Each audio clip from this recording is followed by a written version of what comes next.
Hello and welcome to the Freedom Zone, where the truth is set free, whether you like it or not. I'm your host Candace, and I have a lot of things to talk to you about today.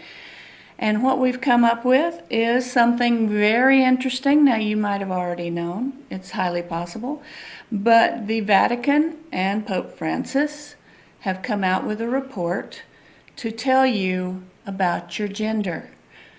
And God made man and woman, according to the Pope, and you just can't decide your gender on a whim. That's from a report from the Holy See in the Vatican City. So now everybody can relax and remember there's only two genders instead of 37, 38, whatever. Thank you, Pope Francis. For once you've said something that I think has some validity. A lot of your stuff's pretty squirrely, but that's my opinion, and everybody's got one. So what we have to move on from there, now that we all know whether we're a girl or a boy, Jerry Nadler, still on the impeachment rampage trail, has decided to get his lamp and rub it and say, "Genie, genie, jelly beanie, maybe some help from backstabbing John Deany will help me impeach the president because I got nothing otherwise." So they're resurrecting Mr. quote-unquote worse than Watergate John Dean, who you might remember, if you're as old as I am, was a key player in the Watergate scandal. He turned state evidence on President Nixon. He went to jail. He's a felon. He's been disbarred. But as the president said, other than that, he's okay. So he was in Congress, and the usual players, Jim Jordan, Mark Gates, they jumped all over him about, what do you know about anything with this report? And he's like, well, I don't know anything. I'm just here to show that, Mueller left a roadmap. Okay, whatever. Thank you and goodbye. It's amazing. This was from the 70s. 45 years ago is what he said was the last time he testified before Congress. Yet he's written a book about quote-unquote worse than Watergate with George Bush, I guess with his grandmother and everybody else, because that's his claim to fame other than being a CNN contributor, which that's the corrupt news network to the rest of us. But on to interesting things that matter.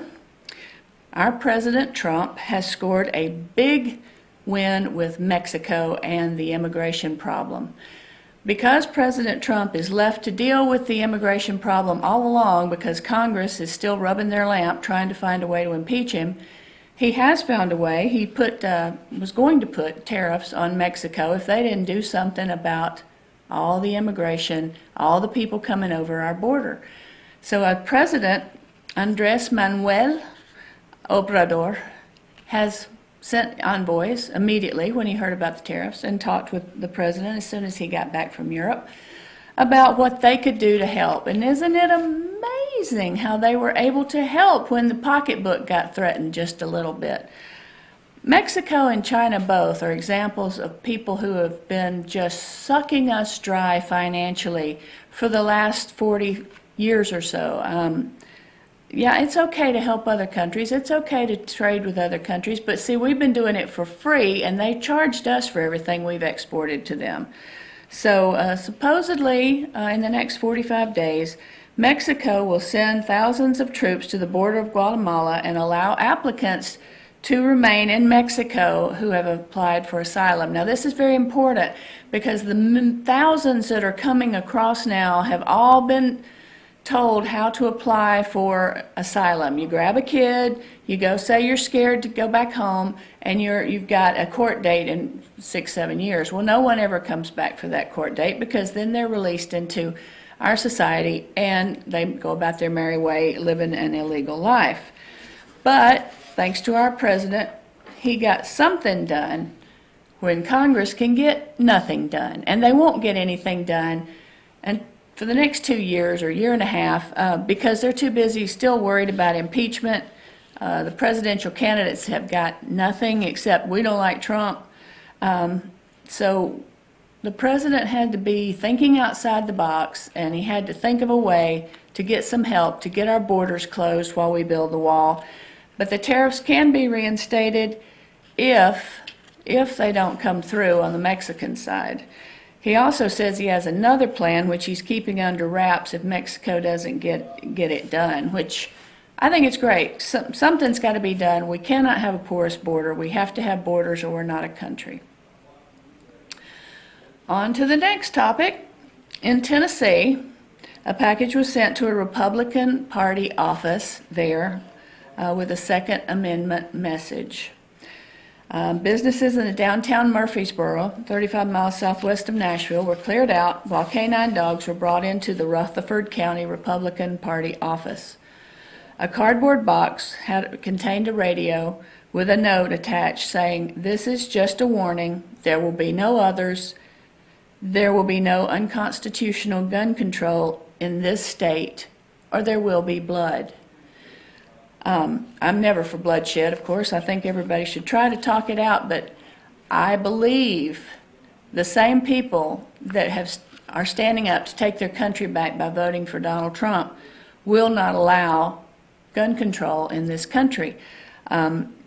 Every country you've ever seen that has gone socialist or communist, the first thing they do is confiscate their guns. I used to work for a guy from Cuba. He told me, he said, never, ever, ever let them take your guns, because if you do, that's it. It's over. So you have to stand firm on our Second Amendment rights. The executive director of the Tennessee Republican Party said it was unclear if the box had been mailed or dropped off. However, it was called by the state party representative very alarming. It is alarming.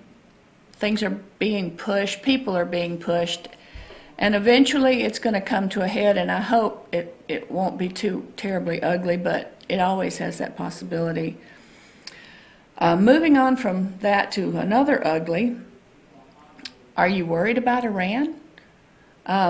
You should be. Iran, North Korea, and Pakistan are searching for money to fund their atomic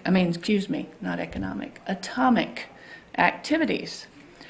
The good old Ayatollah, whatever his name is, I don't know if they're all the same or if this surely isn't the same one from the 70s, but the Ayatollah Khomeini has been out looking for ways to buy illegal weapons of mass destruction.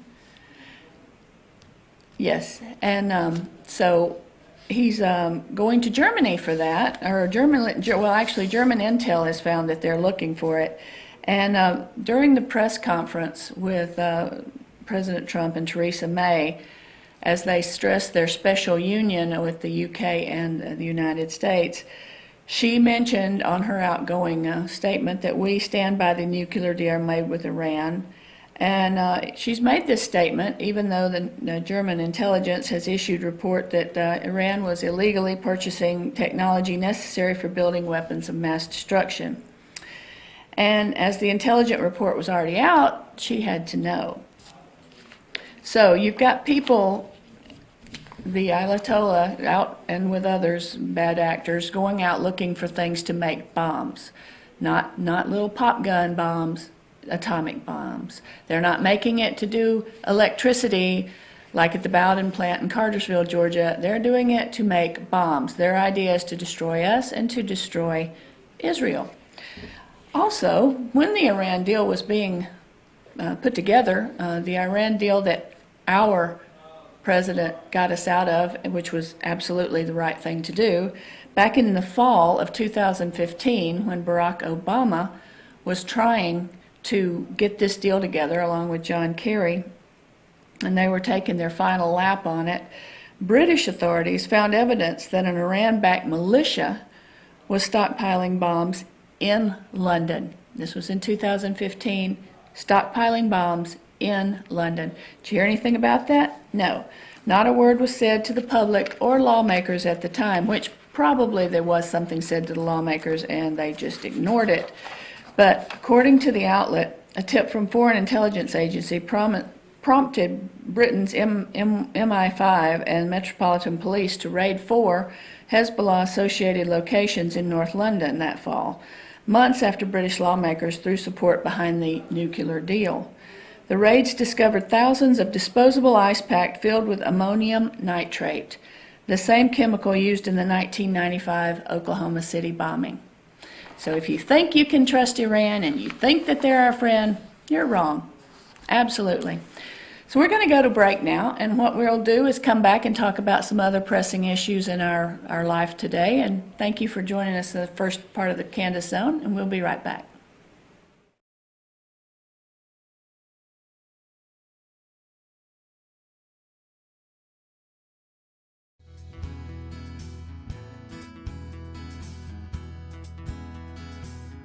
Hello, my name is Chad Watkins. I'm the manager at Larry's Body Shop.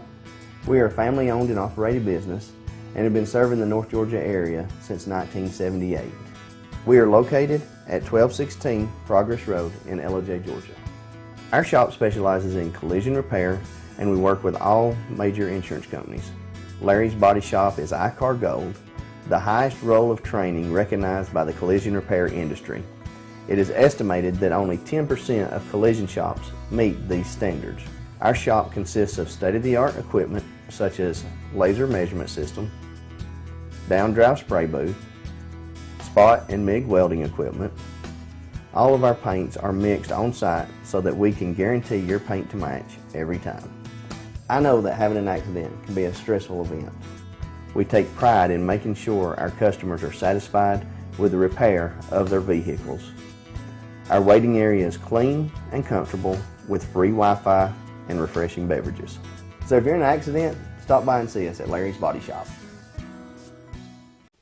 Hi, I'm Rhonda the Mattress Lady, and this is my husband Gary, owners of Mattress Overstocked in LJ next to Walmart. And we want to earn your business. From the time you walk in our door to the time we deliver your new mattress to your door, you will see the difference. Our selection and prices are the best in North Georgia, and customer service is our top priority. So y'all come on in and let us help you find the right mattress at the right price. That's Mattress Overstocked in LJ next to Walmart.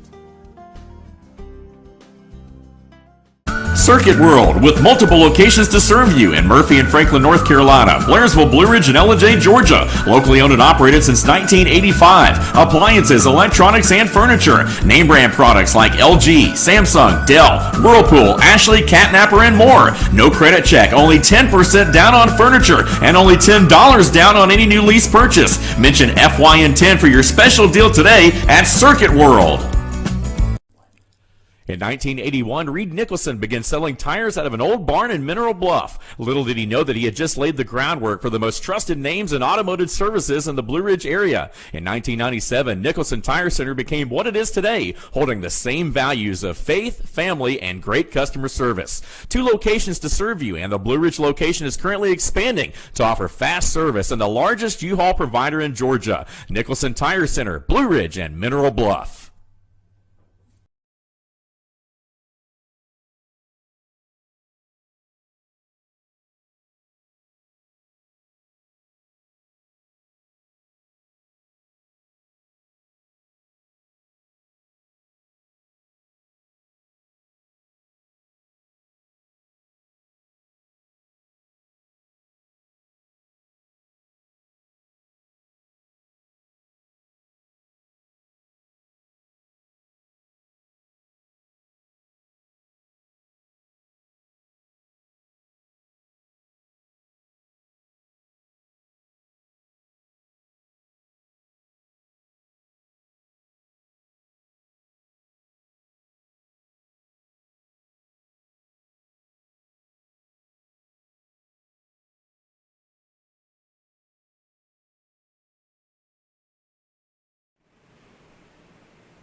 Hello and welcome back to the Freedom Zone for our second half. I was talking about Iran on the way to the last half, on the end of the last half, and I wanted to bring up that this morning Iran has torpedoed a tanker in the Arab Emirates Sea area. One of them was a ship from Norway and one was a ship from Panama. Both were carrying Japanese products, according to what I've heard on the news. One of them was for sure torpedoed, and U.S. forces that are in the area are trying to evacuate everyone, which I think they have at this point. I'm not sure which one was hit, but they were both fired upon. Right now, the Prime Minister of Japan is in Iran, trying to de-escalate problems between them, us, and Iran. Seems like the common denominator in a lot of problems, terrorism and other things, it just keeps turning up Iran. And we just can't continue to tolerate this, but I don't know what the solution is, because ever since the 70s, when the Shah was taken out of Iran and they took our hostages from the embassy, we have had an ongoing issue, battle, disagreement, whatever you want to call it, with Iran, and they're certainly not our friend, and they never will be. They also fund terrorism all over the world, and they hate Israel and they hate us. So I can't understand why anyone would fault us for coming out of the Iranian deal when they chant death to America on a constant basis. Anyway, moving on, Iran's not a big problem to obscure Democrat presidential candidate Jay Inslee. No, he's got a much bigger fish to fry. He says that President Trump's position on global warming is treason. Ooh, treason, global warming. So no worries on Iran, just climate change. All of the Democratic presidential candidates, I don't know, they get maybe a load of drivel and then they go and spread it out, and each one copies the other and flip-flops and jumps around, and they say nothing about, when I'm elected, I want to do this for the economy, I want to do this for infrastructure, I want to do this for immigration. No, it's mainly Trump. We don't like Trump, and so we don't like Trump, and that's what our platform is. We also want to give everything away free, and we can't give things away free because someone has to pay. That's just basic economics, basic accounting, whatever you want to call it. Somebody eventually has to pay. Usually it's me and you, because we're paying taxes, we're viable working people. So all the freebies that they want to give away come out of our pocket, because nothing is actually free. Someone has to pay. So they come up with this democratic socialist thing. Bernie Sanders is beating the socialist drum about it. That he's got a plan. It's going to go back to the way it was when Obama was around and we were all happy, happy, happy. I don't remember being happy. I remember being broke, and I couldn't get a job and was unemployed twice in 1 year. But, maybe we all have a different perspective. But he still is pushing this democratic socialism crap. Socialism is the training bra of communism, as I've said many, many times. It gets you used to the restriction, to the pinching, to the habits that you have to take up in order to function. And then communism is what its ultimate goal is. Communism and socialism has never worked. Over the last 100 years, many people have tried it. It's never worked. It goes against basic human nature, because everybody wants something. They need to be able to have a way to get it. Capitalism is the only form of economic development that will bring people from having nothing to having something if they work hard. I've known many immigrants, one of which I used to work for from Cuba, one from Bulgaria, and many other places. They come over here, they've got $50 in their pocket, and the next thing you know, they've got a house and 2 cars and a business or a job, because they're interested in working hard. Now, in a socialist country, they would take your $50 and distribute it, quote unquote, to the people. This is the thing I don't understand about the Democrats, about the Hollywood people, all of these people who are in very good financial situations. When communism takes over, the first thing that happens is they kill these rich people and take their goods and money, because they have to distribute it, quote unquote, to the people. Usually that means the people who have killed everybody. Communism is derived from the writings of Karl Marx. Now, it sounds good that everyone's going to be equal and everybody's going to have the same opportunities, and you're going to get your goods and services and pay according to your abilities and what you need. Okay, that sounds great. Human nature is such that someone's greedy and that won't work. The doctrine of Karl Marx is easily summed up to say that all property is publicly owned and people are paid according to their abilities and needs. This is such an old, put it out before the people thing, and everybody's going to gobble it up, especially young people, because it seems that young people are not taught what communism is, what communism has done. I had to explain to a recent graduate from high school, which is a terrible indictment of the public school system, what communism was. He had no idea because it had not been taught. But the atrocities of communism are documented and easily found on the internet in a book. One of the worst communistic rule was Joseph Stalin. He killed and did horrible atrocities to people.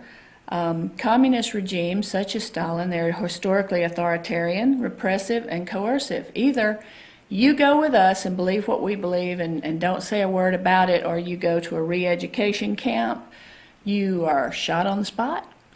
There's no free speech, there's no free anything. You'll stand in line to get a loaf of bread most of the day.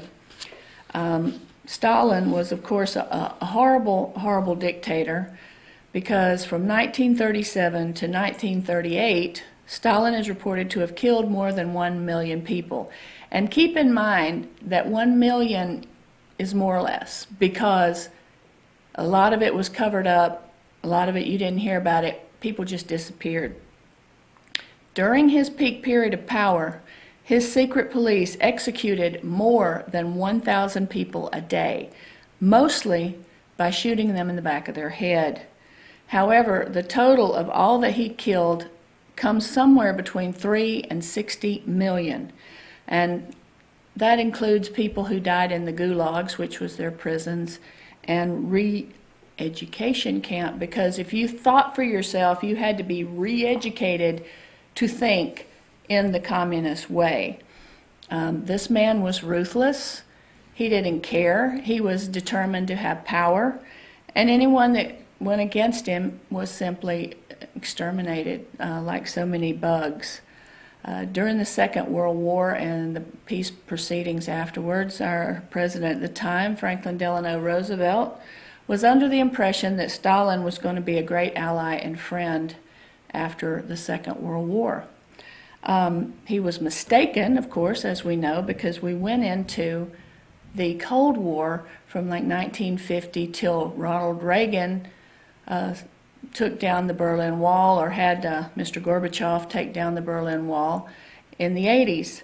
The Berlin Wall cut people off. This is the way that on a secret trip, kind of, FDR, Churchill, and Stalin got together and said, hey, you take this and I'll take that, and we'll do this and we'll do that, without really letting people know what they were doing. So the Berlin Wall was built in order to split Germany in half. The communists would take East Germany, and then Germany would take West Germany. The Berlin Wall and the people that were cut off, they were cut off from their families, they were cut off from anything, and of course it raised a generation or two of complete of communists that they didn't have any opportunity to work or get ahead. They became, mostly they get a lot of alcohol or whatever, and they try to keep the people doped up or drunk so that they're not complaining about their situation. They dole out a few bucks here and there, or whatever the currency is, so you can buy your alcohol. Maybe if you have a little bit of food, that's all you're allowed to have. So most people stay completely, out of it in an inebriated state all the time, so that they can live in this environment, because this environment is not conducive to the human condition at all. People need work, to keep them happy, to keep them productive, to have things that they want, they need to know they have to work for it. Now, I know that every day that I've gone to work in my life has not been a good day. You know, there's been jobs where I just like, oh my gosh, get me through the day. I just got to go through the day and the week and get my paycheck. I'm not saying that it's making everyone deliriously happy, but the thing is, we have productive work. People need that in order to not sit around and dwell on their problems. It's my personal opinion that all of these drugs that say that don't seem to faze the Democratic Party, that are coming through our border, are preparatory into what Bernie and others are trying to bring about with this national socialism, democratic, whatever they want to call it. I mean, you can call it George, it doesn't matter. It's still the same theology of Karl Marx. It's still like a jelly donut. You know, it's white on the outside and red on the inside. So let me tell you, if that happens, no one's going to be happy like they think they are. And there's a lot of young people, and the reason I brought this up today, they have not learned what these things are. I mean, you see Venezuela on the TV, and you see how bad off they are in their quote-unquote socialist utopia, blah, blah, blah. They don't look too happy to me. They're sitting in the dark, no heat, no air, no food, no medical supplies. People are dying. They're running out of the country in droves to get to Colombia and other places where they could get just a little something to eat. It is amazing that anyone would think that this is a good idea. And speaking with a friend of mine who used to be more conservative and now has become progressive, you know, he's like, well, a socialist capitalism would be great. And I'm like, yes, but the reason it's not great is because the government will go too far. And of course he agreed with me and doesn't have anything to, you know, to counteract that idea. But it's true, once the communism is in effect, that's it. You can vote it in, but you're going to have to shoot your way out. And as I said, FDR was sure that Stalin was going to be a great ally to the U.S. after the war, Second World War, but he wasn't. And one thing that most people may not know, I didn't know until I read Bill O'Reilly's book, Killing Patton. FDR left 10 to 20,000 of our soldiers who fell into Soviet hands over there with them. They didn't go back for them. They didn't look for them. And I have a real problem with that because, you know, these were our troops. These were our sons of America and women of America. And just to forget about them, that's totally wrong. I highly recommend the book by Bill O'Reilly, Killing Patton, if you want to know a good deal about the history of the Second World War. I recommend to everyone to get on your computer, go to your library, study communism. It is no utopia. It is no way to go. We are the best country in the world. We have our capitalistic society. It's not perfect. Some people do better than others, and maybe they were born into it. Maybe they got lucky. Maybe they paid somebody off. Whatever. I know those things happen. But I do know that if you get out and you work, you can get the things that you need. And it's only fair. If you work hard, you get something. If you don't work hard, you're just envying someone who has, and this idea that you might subscribe to about socialism or communism and dividing everything equally is just envy. You're just envious because someone is industrious and you weren't. So give that up, get a job, and realize that communism will never work, socialism will never work. It's unfortunately that history will repeat itself because the schools are not training kids, they're not teaching them. All they're doing is trying to indoctrinate them with a certain way of thinking, which is, don't think for yourself, think what I tell you.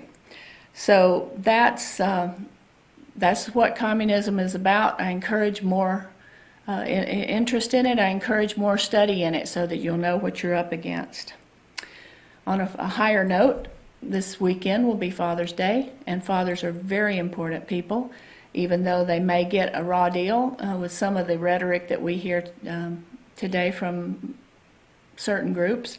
I have an article on Fetch Your News this week about fathers and how important they are. And I encourage you to read it. I encourage you to value your father, because everything was made for a reason. And as Pope Francis has decreed, there are men and there are women, and we all have our roles in society, especially in the most important role of bringing up children. Please feel free to contact me on any of my websites or Facebook or email, Instagram, Twitter. I'll be glad to hear from you. And please join us next week when we come back with more information on the Freedom Zone, where the freedom's set free, where the truth's set free. And freedom is free, not free, never free, because our soldiers pay for that. But the truth's set free whether the truth you like it or not.